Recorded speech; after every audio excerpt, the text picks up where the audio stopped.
Je m'appelle David Guigues, je suis technicien GEMAPI à la communauté de communes de Sarlat-Périgord-Noire. GEMAPI, c'est la gestion de l'eau et des milieux aquatiques, la prévention des inondations. L'idée, c'est de travailler en fait sur les cours d'eau du territoire pour améliorer leur qualité.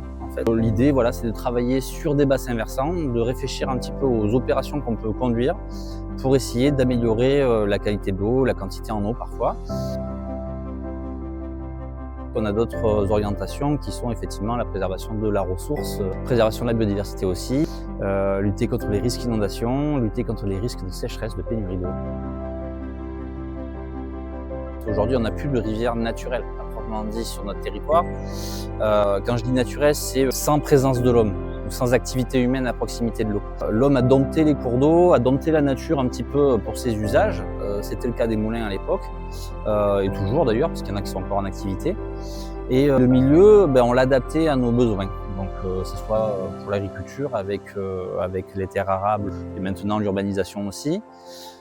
Donc ces milieux qui étaient naturels le sont beaucoup moins, mais c'est des milieux de nature. Donc en fait, effectivement, la nature est toujours présente, elle est toujours là. Les ruisseaux, c'est des milieux qui sont vivants. Mais aujourd'hui, face aux enjeux changement climatique, face aux enjeux de perte de la biodiversité, ces milieux vivants, il faut les préserver absolument parce que c'est des milieux qui se veulent résilients. Résilients face aux catastrophes, face à notre activité humaine aussi qui est assez intrusive.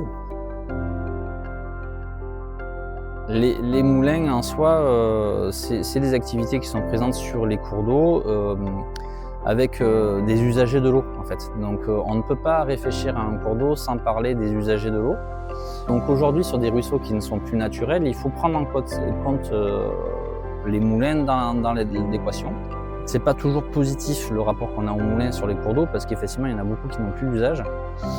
Ça reste du patrimoine humain, du patrimoine d'activité humaine, de la culture, mais ça a parfois des impacts négatifs sur les cours d'eau avec des aménagements qui limitent la circulation des sédiments ou des poissons, qui font des retenues parfois derrière sans entretien avec du réchauffement de l'eau ou le développement de cyanobactéries. Enfin, il y a plein d'éléments effectivement qui vont rentrer en ligne de compte. En fait, c'est du cas par cas, quoi. Il faut réfléchir à l'aménagement du cours d'eau ou non-aménagement parfois, de façon raisonnée et en fonction des humains qui sont aussi présents dans cette biodiversité de la rivière.